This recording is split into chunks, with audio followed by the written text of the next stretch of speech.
Bom dia, queridos amigos e amigas, sejam muito bem-vindos ao nosso Evangelho Diário, estes minutinhos preciosos que nós nos reunimos aqui com o mesmo propósito, o propósito de tornar o nosso coração um pouquinho mais brando, um pouquinho mais pacífico, de aurir um conhecimento, uma palavra de esperança acerca do Evangelho segundo o Espiritismo. Então sejam todos muito bem-vindos, um excelente sábado para todos nós, que o nosso divino amigo Jesus se faça presente no nosso coração, nos amparando, nos guiando, nos fortalecendo e protegendo. Que hoje e sempre nós possamos refletir os ensinos do Cristo na nossa alma.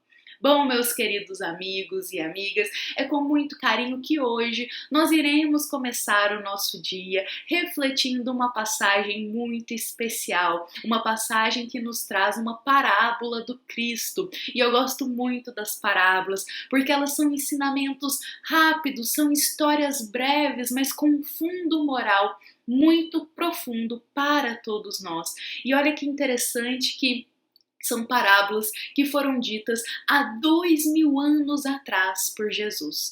E ainda hoje, nos dias atuais, os ensinos delas são maravilhosos e se fazem de total importância para nós colocarmos em prática, vivermos e buscarmos também estudá-las.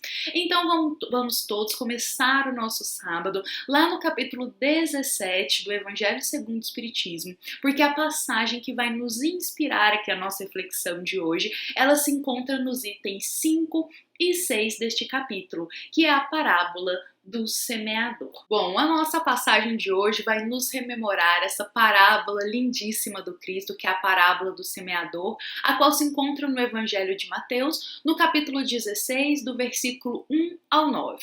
E é narrado para nós, vamos rememorar aí a parábola, para a gente poder depois adentrar no foco da nossa reflexão.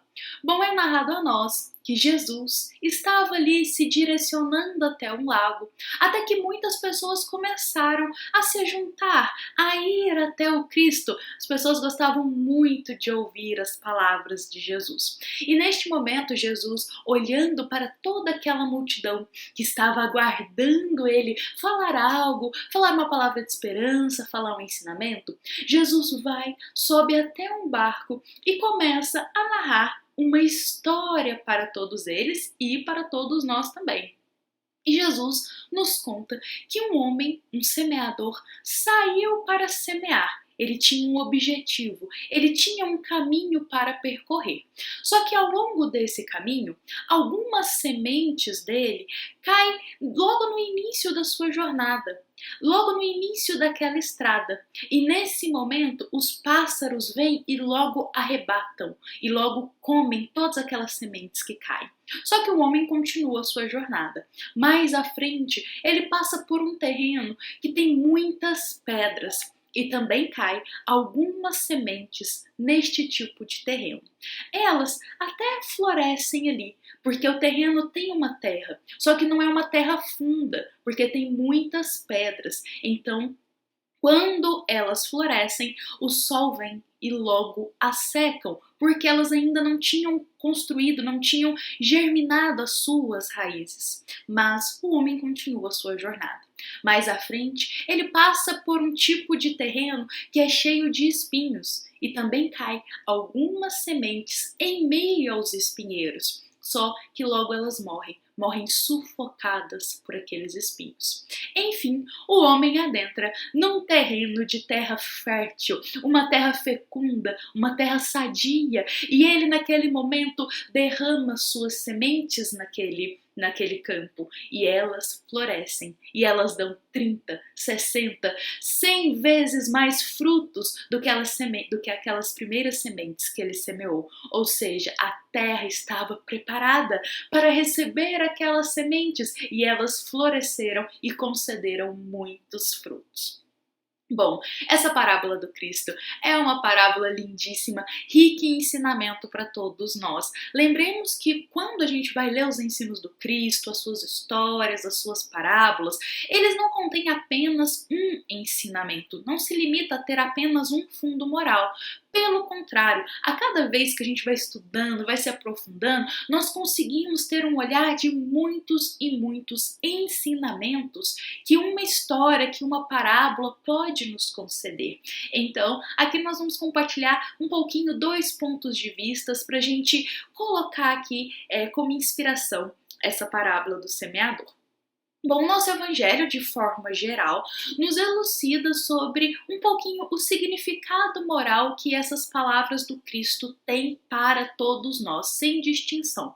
Então é como se as sementes da parábola contada simbolizassem os ensinos do Cristo.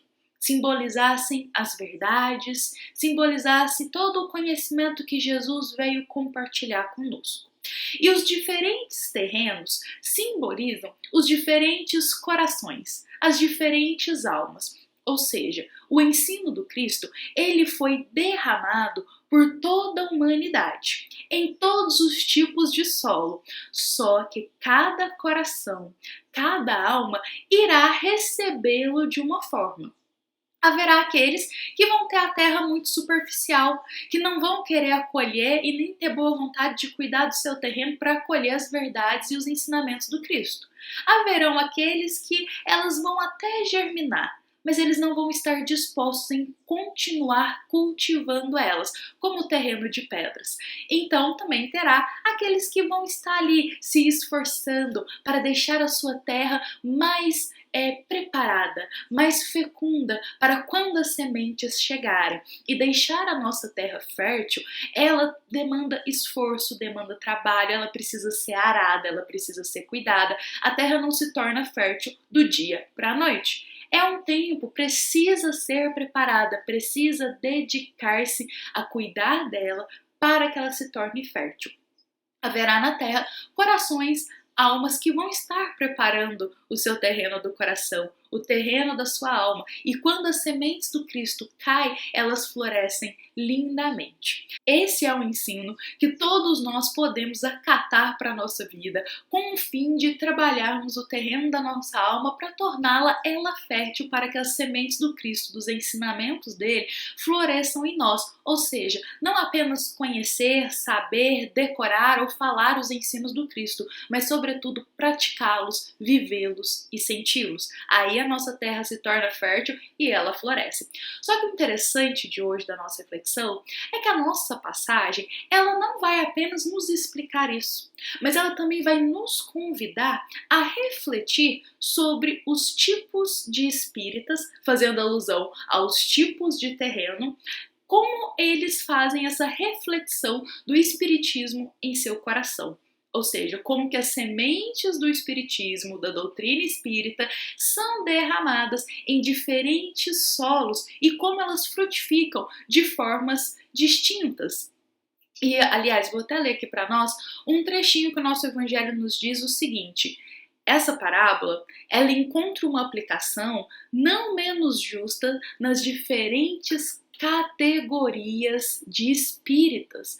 Olha que interessante para a gente refletir. Será que existem categorias diferentes de espíritas? Será que todos aqueles que se titulam espíritas, eles têm a mesma base moral? Eles são idênticos, eles agem da mesma forma? Então o Evangelho vai nos convidar a refletir sobre isso e eu gostaria muito de compartilhar com todos que estão aqui hoje, porque é um ensinamento muito valioso para todos nós.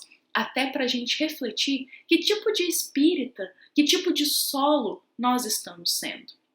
Bom, primeiro para a gente começar essa reflexão, faz justo aqui a gente refletir o que é ser um bom espírita, ou seja, o que é ser um espírita que tem um solo fértil para as sementes do Cristo, para as sementes do Espiritismo. E para a gente poder pensar o que é ser um bom espírita, neste capítulo 17 do Evangelho segundo o Espiritismo, contém duas passagens. Uma delas se chama Os Bons Espíritas e o Homem de Bem. Essas duas passagens, elas nos esclarecem um pouco mais sobre o que é ser um bom espírita, nos explicando o que é ser cristão, ser espírita é ser cristão, é ser uma alma de bem. Ou seja, é ser uma alma que está disposta a viver profundamente a reforma moral que o Espiritismo nos convida. Não ficar apenas na superficialidade, mas buscar viver a doutrina moral, profundamente aquela base moral de conduta, desejos e pensamentos que o Espiritismo nos inspira. Ser um bom espírita é ser uma alma que reconhece as suas fraquezas, reconhece que ainda não é perfeito e está disposto a trabalhar as suas imperfeições. Tem coragem para poder extirpar seus vícios morais e aurir as qualidades morais. Tem consciência que demandará dele muito esforço, muito sacrifício, paciência e muito trabalho para caminhar nessa jornada do bem. Ele está disposto a viver os ensinos do Cristo, se esforça para viver os ensinos de Jesus, para refleti-los em seu coração, como também se esforça para viver a doutrina espírita, a moral que a doutrina espírita nos convida. Em suma, se a gente pode resumir assim essas passagens, ser um bom espírita é ser uma alma de bem que está disposta e se esforça para extirpar as suas más tendências, os seus vícios morais e trabalha, tem sacrifício e abnegação para aurir as qualidades morais, as virtudes cristãs e está no caminho do bem, ou seja, aurir a caridade, a humildade, a paciência e o amor. Bom, compreendendo aqui o que é ser um bom espírita, vamos nos questionar nesse momento. Todos aqueles que se titulam ser espíritas, eles possuem esses caracteres que a gente acabou de colocar aqui, que o Evangelho nos esclarece sobre o que é ser um bom espírita? Ou seja, todos aqueles que se titulam como ser espíritas, que se denominam espíritas, são almas que estão dispostas a fazer a reforma íntima, que diariamente se esforçam para poder extirpar os vícios morais, que estão dispostos ao sacrifício, aos esforços e ao trabalho que a doutrina espírita convida, à abnegação, sobretudo? Bom, nosso evangelho de hoje, ele vai trazer essa resposta muito clara para todos nós. Lá na nossa passagem contém, existem muitas categorias de espíritas, digamos assim. Nem todos que se titulam espíritas são bons espíritas. No seguinte sentido, nem todos que se titulam espíritas são almas que estão dispostas ao sacrifício, ao esforço, ao trabalho, a abnegação, a reforma íntima. Nem todos que se titulam espíritas estão dispostos a reconhecer as suas fraquezas e a trabalhá-las, a viver a caridade que Kardec nos diz, fora da caridade não há salvação. Jesus nos convida ao amor ágape. Nem todos os espíritos estão dispostos a fazer isso. Nem todos os espíritas estão dispostos a se transformar e se preocupam em viver moralmente o que a doutrina convida e o que Jesus, o nosso divino amigo, também nos convida. Então a resposta é clara para todos nós. Assim como existem diversos solos, diversas almas, diversos tipos de solo, como a nossa parábola coloca, existem tipos de espíritas. O nosso evangelho de hoje, ele é tão objetivo, ele é tão claro em nos explicar isso que se torna de muita importância a gente refletir esses pontos aqui.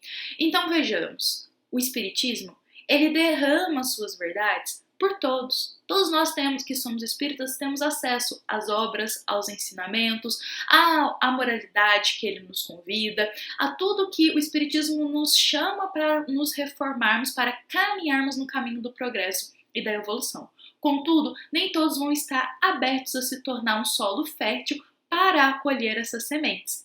E aí, nesse ponto, o Evangelho traz alguns tipos de espíritas para a gente pensar, assim como tem tipos de solos na parábola de Jesus. Ele nos coloca assim, que haverão aqueles que irão se interessar apenas pelos fenômenos mediúnicos e vão pouco se importar com a reforma moral que o Espiritismo convida. Outros vão querer selecionar os temas que eles querem se aprofundar ou saber ou estudar. Por exemplo, só quero saber de mediunidade, só quero saber de efeito físico, só quero saber sobre os fenômenos mediúnicos. Questão de reforma moral, questão de viver com Cristo, eles não se interessam. Ou seja, é aquele solo, aquele terreno raso, que as sementes nem sequer morais fecundam nele. Haverão aqueles espíritas que vão até se interessar pelas palavras de esperança, pelos ensinamentos que são compartilhados, mas eles vão se manter dentro do espiritismo só enquanto eles acharem que o espiritismo está beneficiando eles. A partir do momento que algo der errado na vida deles, eles desistem, eles desanimam e logo já começam a criticar ou se revoltar contra o espiritismo, porque acreditam equivocadamente que ser espírita e ser cristão é como se fosse ser uma alma que não vai ter problemas na vida, que vai estar já logo liberto e vai viver só na mansidão, digamos assim. E não. O espiritismo e ser espírita é ter acesso a instrumentos e conhecimento para enfrentar os problemas difíceis da nossa vida. Ou seja, o espiritismo nos fortalece para quando as nossas provas chegam, para quando os desafios chegam na nossa vida. Ou seja, o espiritismo não nos retira as provas, as expiações e os problemas que a gente tem que enfrentar e vencê-los. Pelo contrário, ele nos concede força, conhecimento, entendimento para que a gente possa ter coragem para vencê-los. Compreendem? Então, ser espírita, se titular espírita, não é sinônimo de estar isento de ter problema na vida. Pelo contrário, nós iremos ter sim. Porém, vamos ter acesso a conhecimento, a instruções que vão nos fortalecer a passar por esse momento. Contudo, algumas almas ainda não compreendem isso e acham que ser espírita é ter os bons espíritos a todo momento nos auxiliando, retirando os nossos problemas, deixando o nosso caminho mais fácil possível. E as coisas não são assim. Na nossa condição, nós precisamos ainda passar pelos desafios. Seja desafios, gente, financeiro, na nossa família, com os nossos amigos, no nosso trabalho, no nosso estudo, a gente precisa passar por esses desafios para progredirmos, para evoluirmos até a nossa forma de pensar, deixar ela mais madura, eu progredir moralmente, então engloba muita coisa, a gente ainda precisa passar por esses desafios. Contudo, o Evangelho também acrescenta aí mais alguns tipos de solo para a gente refletir, que significa tipos de espírita. Vão ter aqueles que vão se maravilhar com a doutrina espírita, vão se apaixonar, vai achar lindo o conhecimento, as palavras de esperança que são compartilhadas, vão encontrar conforto e vão querer se aprofundar, vão querer se dedicar. Contudo, os olhos vão brilhar no início. Quando perceberem a reforma profunda, moral, que o Espiritismo convida, o esforço e o sacrifício, eles vão desanimar. Porque eles não querem se esforçar, querem viver na superficialidade, quer fazer só o que a vontade deles querem e não o que a vontade de Deus. Bom, o Evangelho traz esses exemplos aí para nós, quis compartilhar aqui esses pontos que a nossa passagem mesmo nos esclarece sobre os tipos de espírita e serve para a gente aqui também refletir. Que tipo de espírita estamos sendo? Será que estamos sendo aquele espírita que vive na superficialidade, que só quer saber dos fenômenos mediúnicos e não quer se aprofundar na parte moral? Será que estamos sendo aquele espírita que só está adentrando o espiritismo enquanto acha que ele beneficia e depois a gente desanima e não quer mais saber? Que tipo de espírita estamos sendo? Como que a gente está permitindo que o espiritismo seja refletido no nosso coração? Como que o espiritismo está sendo refletido no nosso coração? Por isso, eu estendo hoje o convite a mim e também a todos que estão aqui nos ouvindo e nos acompanhando. Vamos trabalhar para ser o espírita de solo fértil da alma. Trabalhar, arar o nosso coração, trabalhar a terra para que ela se torne fértil, para quando as verdades do espiritismo caírem como sementes, elas possam florescer. Para que a gente tenha o nosso mérito, que a gente tenha o esforço, que a gente tenha o sacrifício de trabalhar a nossa alma para a gente poder viver o que moralmente a doutrina espírita nos convida e também o que Jesus a todo momento nos convida. Então vamos trabalhar o solo no nosso coração, deixar ele fértil, não vamos mais deixar ele na superficialidade, porque isso não agrega nada para a nossa jornada evolutiva. Sejamos espíritas conscientes, Sejamos espíritas que compreendem a responsabilidade da nossa jornada, a responsabilidade que temos da nossa reforma íntima, de buscar modificar as nossas tendências. Se a gente ainda tem más tendências, vamos nos esforçar para poder transformá-las em boas virtudes. Em suma, vamos mergulhar profundamente nessas águas cristalinas da doutrina espírita de Jesus, que lavam toda a nossa alma e nos concedem o solo fértil para receber essas sementes da verdade, do ensinamento e do amor. Bom, meus queridos amigos e amigas, vou convidar a todos para hoje nós encerrarmos a nossa reflexão com Jesus, levando esse questionamento e esse ensinamento profundamente na nossa consciência. O que estamos florescendo dentro do Espiritismo? Que espíritas estamos sendo? Que solo estamos sendo? Qual que é o solo da nossa alma? Vamos meditar isso hoje e nos esforçar para tornar ele fértil. Essa foi uma mensagem do Centro Espírita Luiz Gonzaga de Luminárias a todos os corações que tiveram a paciência de estar aqui nos ouvindo e nos acompanhando nesta manhã de sábado. Desejo a todos um excelente dia, que Jesus se faça presente no nosso coração, na nossa família e que possamos levar o ensinamento de hoje profundo na nossa alma. Que assim seja.